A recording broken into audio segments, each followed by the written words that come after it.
समझ में आती है एजुकेशन की वजह से। अगर ये मिसाल समझ लिया आपने तो 50 साल के जो बूढ़े हैं उसको काफिर होने में टाइम नहीं लगेगा, मुर्तद होने में टाइम नहीं लगेगा, क्योंकि इस्लाम की वैल्यू ही नहीं समझ में आया उसको कि इस्लाम किस परिंदे का नाम है।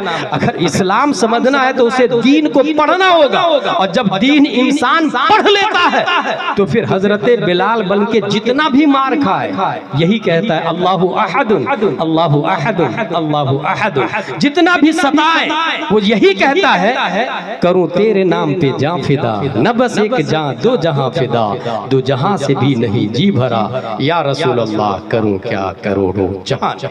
अल्लाह तबारक व तआला।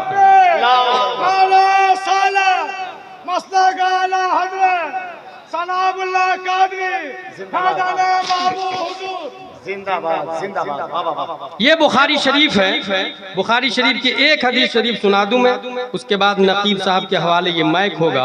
और वो हदीस शरीफ ये है अन अनस रज़ियल्लाहु अन्हु क़ाल क़ाल रसूलुल्लाह सल्लल्लाहु अलैहि वसल्लम इन्न मिन अशराति साअ अन युरफ़अल इल्मु व यथबुतल जहलु व युशरबल खम्रु व यज़हर ज़िना। ये हदीस शरीफ क़यामत आने से पहले नंबर 1 इल्म उठा लिया जाएगा, नंबर 2 जहल का गलबा होगा, नंबर 3 शराब आम हो जाएगा, नंबर 4 ज़िना की कसरत हो जाएगी, नंबर 1 इल्म उठा लिया जाएगा। इल्म कैसे उठेगा? अगर मैं ये ऐलान करूं कि मजार बनाना है सैयद सनाउल्लाह साहब बाबा का, कौन देगा पैसा?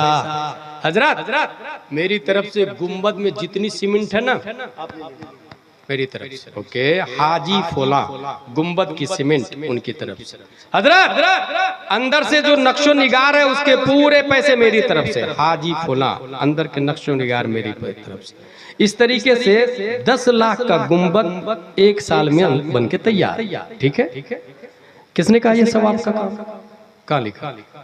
भाई जहाँ ये लिखा ये सवाब का काम है वहीं ये लिखा हुआ है वल्लदीना ऊतुल इल्म दरजात, वहीं ये लिखा है फसअलू अहल ज़िक्र इन कुंतुम ला तअलमून, वहीं ये लिखा है कुल हल यस्तविल लदीना यअलमून वल्लदीना ला यअलमून, वहीं ये लिखा है वमन युअज़्ज़िम शाइरल्लाह फइन्नहा मिन तक़वल क़ुलूब। अब अगर मैं ये ऐलान करूं कि मज़ार शरीफ का मुजाविर खादिम एक मुफ्ती को रखना, और वो मुफ्ती मज़ार शरीफ के अंदर ही बैठे ताकि जो भी आए उसे कुछ न कुछ दीन का मसला भी सिखाए और चादर भी चढ़वाए। मुफ्ती रहेंगे मुजाविर, और मुफ्ती की तनख्वाह रहेगी 25,000 रुपया। कौन देगा? कोई हाथ नहीं उठाएगा। That's point. इल्म इस तरीके से उठ जाएगा। क्या ईमानदारी से बताए, जो आपने मस्जिद बनाया या मजार शरीफ बनाया, जहालत का खात्मा उससे होने वाला है? मस्जिद और मजार साइलेंट है, वायलेंट इमाम साहब होते हैं। मस्जिद और मजार खामोश है, बोलता इमाम साहब है। मस्जिद और मजार साकित है, नातिक इमाम साहब है। इसीलिए मैं कहता हूँ दुनिया में इनकलाब न मस्जिद नबवी से आया है और न गुंबद खजरा से आया है, इनकलाब इमामुल अंबिया से आया, इमामुल अंबिया से। अगर मस्जिद 5 करोड़ की हो, मजार 5 करोड़ का हो, मगर मुजाविर जाहिल हो, इमाम नाजरा खा हो, तो मोहल्ले की जहालत का खात्मा नहीं होने वाला। और अगर मस्जिद खजूर की शाख तना पत्तियों से बनी हुई हो और इमाम इमामुल अंबिया हो तो मुक्तदी अबू बकर उमर उस्मान व अली पैदा हो जाते हैं। कुछ समझ में आया? अगर आप ये कद्र करेंगे तो इल्म बाकी रहेगा, वरना धीरे धीरे इल्म उठ जाएगा। मजार रहेगा, इल्म उठ जाएगा। क़यामत की निशानी बहुत बुनियादी बात बता रहा हूँ और जिम्मेदारी से बता रहा हूँ, हमारे उलमा तायद करेंगे। मजार रहेगा, मस्जिद रहेगी, इल्म उठ जाएगा। इसका मतलब ये हुआ कि करोड़ों के मजार बनाने से कयामत को नहीं रोक सकते आप, लेकिन 1,000 रुपया मदरसे में दे के अगर किसी को मजबूत आलिम दीन बना दिया, खुदा की कसम जब तक वो आलिम जिंदा रहेगा कयामत की मजाल नहीं कि वो आ जाए। कयामत नहीं आ सकती है जब तक वो आलिम जिंदा है, क्योंकि बुखारी में आया, अपनी तरफ से नहीं बोल रहा मैं, बुखारी में आया, इल्म उठ जाएगा। नंबर 2 जहालत का गलबा होगा। जहालत का गलबा कैसे होगा? गांव का मुखिया शराब के खिलाफ तकरीर नहीं होगी, क्योंकि मेरा कारोबार ही शराब का। मस्जिद का मुतवल्ली कर्नाटक वगैरह में जुए का पूरा सट्टा ही चलाता। कर्नाटक में जानते मुतवल्ली कैसे बनता है? इलेक्शन से बनता भाई, वोट होता वहां, वोट जिसको मिल गया वही मुतवल्ली बनेगा। आप सोचे जंगल के तमाम लोग मिलके गधे को वोट दे दे तो राजा तो वही बनेगा ना? नहीं, ओट कसरत ओट में ये नहीं देखा जाता क्वालिटी क्या है, क्वांटिटी देखी जाती है। इसलिए जहालत का गलबा कैसे होगा? मस्जिद का मुतवल्ली जाहिल, जुआ के खिलाफ तकरीर नहीं होगी, ये जहालत का गलबा। शराब के खिलाफ तकरीर नहीं होगी, ये जहालत का गलबा है। इस तरह जहालत का गलबा होगा। आप गौर से देखिएगा, मस्जिद, मदरसा और मजार के मुतवल्ली, सदर, सेक्रेटरी, खजांची 95% जाहिल लोग। मुझे नहीं मालूम कहां पर कौन है, मैं नहीं जानता, मगर जो बात बोल रहा हूं वो मुशाहदा से बोल रहा हूं। और मैं कोई अदावत में नहीं बोल रहा, मैं इस्लाह की नीयत से बोल रहा हूँ, मोहब्बत में बोल रहा हूँ। ये बोलने से न नजराना बढ़ेगा और न बोलने से न घटेगा। मैं बोल सिर्फ इसलिए रहा हूँ कि बुखारी में आया और नबी ने कहा मेरी बात तुम तक पहुंची तो तुम दूसरों तक पहुंचा दो। मैं नबी का फरीजा, नबी ने जो कहा है उनके हुक्म की तामील कर रहा हूँ। जहालत का गलबा इस तरह से होगा, कयामत आ जाएगी। तीसरी निशानी क्या है कयामत की? शराब खोरी आम हो जाएगी, शराब नोशी। आपके मोहल्ले में कितने लोग गांजा पीते हैं? कितने लोग कुकीन हैं? चर्स वाले कितने लोग हैं? अफीम वाले कितने लोग हैं? इंजेक्शन लेने वाले, गोली लेने वाले। अच्छा, कुछ लोग ऐसे कि कुछ नहीं मिलते हैं तो पूरा कप सिरप पी जाते हैं ताकि नशे में मस्त हो जाए। ऐसा भी होता है भाई। ये जो मोहल्ले में नौजवान लोग नशा में बर्बाद हो रहे हैं, कयामत की निशानी है। अगर इसको रोकना है तो अपने बच्चों पे नजर रखें, किसके साथ खेल रहा, किसके साथ बैठ रहा, उठ रहा है। और चौथी निशानी, वमा अलैना इल्लल बलाग। चौथी निशानी क्या है? ज़िना आम हो जाएगा। और इसकी सबसे भारी दलील दो, आप शॉक हो जाएंगे। एक नहीं, दो नहीं, 208 कंट्री है ना, 150 मुल्कों ने ज़िना बिर रज़ा को कानूनी तौर से पास कर। रबर साहब आपने सुना ही नहीं मैंने क्या बोला। 150 मुल्कों ने ज़िना बिर रज़ा को कानूनी तौर से पास कर दिया, जिसको लिविंग रिलेशनशिप नाम दिया। इंडिया में भी अलाउ हो गया भाई साहब, कहाँ है आप? और इसका मतलब समझ रहे हैं लिविंग रिलेशन का? आपकी बीवी आपके होते हुए किसी और मर्द से कांटेक्ट बना सकती है, आप कुछ नहीं कर सकते हैं। ये मुल्क में लीगल तौर से पास होगा। इसी को कहते हैं, नबी ने 1400 साल पहले फरमाया ज़िना का गलबा हो जाएगा। यही ज़िना का गलबा है। अब अगर इससे बचना चाहते हैं तो वो जो औरतें बोलती है ना, लड़कियां आजकल बोलती है ना, मेरा जिस्म मेरी मर्जी, ये उसी घर की लड़कियां बोलती है जिसमें उलमा का आना जाना नहीं होता है, जिसमें कुरान खानी कुरान दानी नहीं होती है। ये उसी घर की औरतें बोलती है मेरा जिस्म मेरी मर्जी नहीं, मेरा जिस्म मुस्तफा की मर्जी। क्योंकि अन्नबी औला बिल मुमिनीना मिन अनफुसिहिम। अल्लाह ने कुरान शरीफ में आया, इन्नल्लाह हश्तरा मिनल मुमिनीना अनफुसहुम व अमवालहुम बिअन्ना लहुमुल जन्नह। अल्लाह ने खरीद लिया है मोमिनों को, अल्लाह ने खरीदा है मोमिनों को। पता क्या चला? हम बिके हुए। और जब हम बिके हुए हैं तो हमने जिस जानवर को खरीदा उस पर मेरी हुकूमत चलेगी, जानवर की हुकूमत नहीं चलेगी। किताब मैंने खरीदी है, इस पर मेरी हुकूमत चलेगी। मैं चाहूं यहाँ रखूं, मैं चाहूं ले जाऊं, मैं चाहूं आपको दे दूं, कोई और इस पर तसर्रुफ नहीं कर सकता। अल्लाह ने जब मोमिनों को खरीद लिया है तो इसका मतलब यह है कि बॉडी मेरा जिस्म मेरी मर्जी गलत, मेरा जिस्म मुस्तफा की मर्जी, मेरा जिस्म अल्लाह की मर्जी। इसी वजह से बरेली के कलंदर कहते हैं काम वो ले लीजिए तुमको जो राजी करे, ठीक होना में रजा, तुम पे करोड़ों दरूद। अल्लाह ने खरीदा है, कीमत जन्नत की है। सवाल पैदा होता है बेचा किसने है भाई साहब? खरीदो फरोख्त के लिए डीलिंग होती है ना, बाय मुश्तरी होता है ना, सामान मुतय्यन होता है ना, कीमत मुतय्यन होती है ना। तो यहाँ पर सामान है इंसान, जान, माल। मोमिन से खरीदा अल्लाह ने जान को, माल को, कीमत भी दिख गई जन्नत। खरीदा किसने? अल्लाह ने। बेचा किसने भाई साहब? हमने तो बेचा नहीं, हमारी तो इतनी ताकत भी नहीं है कि हम अल्लाह से बात कर सके।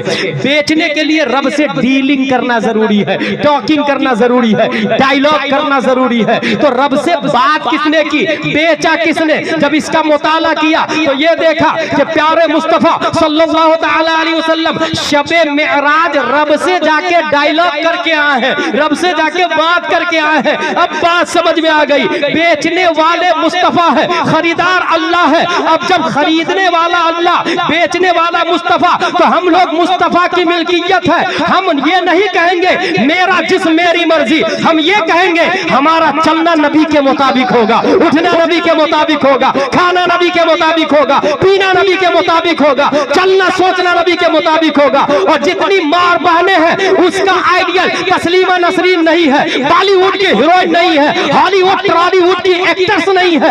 मार बहने ये कहे मेरा जिस्म कनीज़े फातिमा की तरह होगी, मेरा हाथ कनीज़े फातिमा की तरह होगी, मेरा पहनावा दिखावा लिखावा सब कुछ होगा तो हजरत फातिमा तो ज़हरा की तरह होगा, क्योंकि अल्लाह ने खरीद लिया है मोमिनों की जान और माल को, नबी ने बेचा है। इसलिए बरेली के कलंदर इस मोमिन की तर्जमानी करते तो इरशाद फरमाते हैं वो तो निहायत सस्ता सौदा बेच रहे हैं जन्नत का, वो तो निहायत सस्ता सौदा बेच रहे हैं जन्नत का, हम मुफलिस का मोल चुकाए अपना हाथ ही खाली। लिहाजा हर काम अपनी माँ और बहनों को समझाएं, घर पे ये आपकी जिम्मेदारी है, उन दीनी तालीम दें। और हाँ, मोबाइल के जरिए, चैनल के जरिए, सोशल मीडिया के जरिए लोग दीन सीखते हैं। चैट जीपीटी वुजू में कितने फराइज है, उधर से बोल देगा वुजू में 4 फराइज। यूट्यूब पे जाए, गुस्ल में कितने फराइज है, उधर से बोल दे। अच्छा, डाला किसने? भाई साहब आप भी डाल सकते हैं चैनल बना के। अब एक इंसान जो पढ़ा लिखा नहीं है वो ये डाल दिया वुजू में 6 फराइज है, और आपने कहा वुजू में कितने फराइज है, उसने कहा 6 फराइज है। कुल्ली करना, नाक साफ करना, चेहरा धोना, हाथ धोना, मसा करना, पाँव धोना, ये 6 हो गया। आपको क्या पता चलेगा सही है या गलत है? इसलिए मोबाइल से दीन सीखना सही नहीं है, मोतबर नहीं है, क्योंकि उसमें बदमजहब ज्यादा है, सहीहुल मजहब कम है। मोबाइल से दीन सीखने से पहले अपने अच्छे आलिम से कांटेक्ट कर ले कि फला इंसान को मैं सुन रहा हूँ, सही है या गलत। चैनल ज्यादातर बदमजहबों के हैं, इसलिए आप लोग अपना अपना मोबाइल निकालें। मैंने सुन्नी चैनल चालू किया और ये सुन्नी चैनल के जरिए 24 घंटा में एक बार 3-4 मिनट के लिए मैं आता हूँ चैनल पर। उस चैनल में वीडियो नहीं है, उस चैनल में टेक्स्ट मैसेज आएगा, ऑडियो आएगा, क्योंकि वीडियो अलाउ नहीं है। और ताजु शरिया का खलीफा कहाँ से चैनल खोलने जा रहा है? जो लोग ये कर रहे हैं इसके जिम्मेदार ये लोग हैं, मैं नहीं। अल्हम्दुलिल्लाह हमने सोचा है जब तक हमसे हो सकेगा हम ताजु शरिया के फतवा पर अमल करेंगे। इसलिए जब हम स्टेज से उतरते हैं या रूम में जाते हैं तो कुछ साहिब खाना जिद करते हैं, हजरत एक सेल्फी, हजरत एक सेल्फी। अब ये सेल्फी हराम, हराम अशद हराम है। ये डुप्लीकेट शायर समझा है क्या, जो 40,000 लेके मदीना जाके सेल्फी लेके आता है, गुम्बद खजरा को पीछे डालता और सेल्फी लेके भेज देता। भाई साहब, जो इंसान आशिक रसूल होगा वो मदीने में जाके सेल्फी नहीं लेगा, वो मदीने में जाके कहेगा हरम की जमीन और कदम रख के चलना। अरे सर का मौका है हो जाने वाले। जो इंसान मदीना शरीफ जाएगा वो गुम्बद खजरा को पीछे डाल के वीडियो कॉल करेगा और अपने दोस्तों से, जीएफ से, बीएफ से बातें करेगा कि देख गुम्बद खजरा मेरे के सामने में मैं हूँ। नहीं, माज़अल्लाह, जो आशिक रसूल होगा वो ये कहेगा मदीने के खित्ते खुदा तुझको रखे गरीबों फकीरों के ठहराने वाले। जो आशिक रसूल होगा वो ये कहेगा गिले तैबा में मिल जाऊं, गुलों में मिल के खिल जाऊं, हयाते जावेदानी से मुझे यूं आशना कर दे। हम रज़ा तेरे दिल का पता चला बमुश्किल, दरे रोज़ा के मुकाबिल हम वो नजर तो आया। ऐसा घुमा दे उनकी वेला में खुदा हमें, ढूंढा करूं पर अपनी खबर को खबर ना। तू वहां जाके अपनी खबर की बात करता है, एक आशिक तो अपनी खबर की बेखबरी की बात करता है, और तू होशो हवास में वीडियो कॉल कर रहा, पब्लिक को बेवकूफ बना रहा कि मैं आशिक रसूल हूँ, मैं उम्रा करने जा रहा हूँ, मैं हज करने जा रहा हूँ। याद रखे, एक हज नहीं हजारों हज कर ले, उम्रा कर ले, अगर खुलूस लिल्लाहियत नहीं है और हराम काम कर रहा हो, बंदे की हक तलफी किए हुआ है, या ये मसला ज़हन में रखे, अच्छे से सुन ले।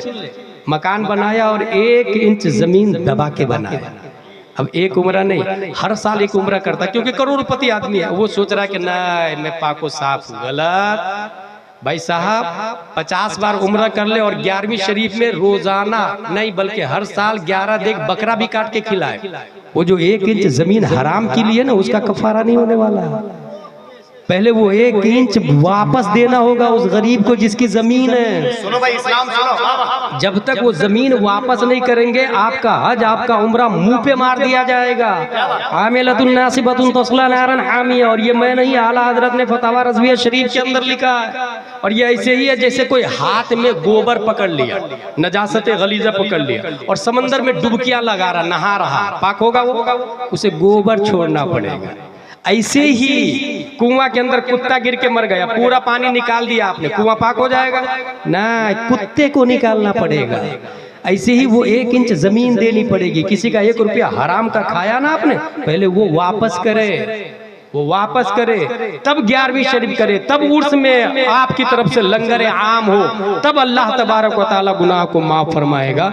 यहाँ बहुत सारे लोग हैं, उलमा की बात कर रहा हूं मैं, खुसूसन खतीब जो नजराना ले लेते हैं और प्रोग्राम में नहीं आते तो पैसा भी वापस नहीं करते, एडवांस लेते हैं टिकट वगैरह के लिए, प्रोग्राम अगर कैंसिल हुआ तो पैसे भी वापस नहीं करते। मैं 9 महीने जेल में था, 40 प्रोग्राम कैंसिल हुए थे और 40 का या तो प्रोग्राम कर रहा हूं या उसके पैसे वापस कर रहा हूं।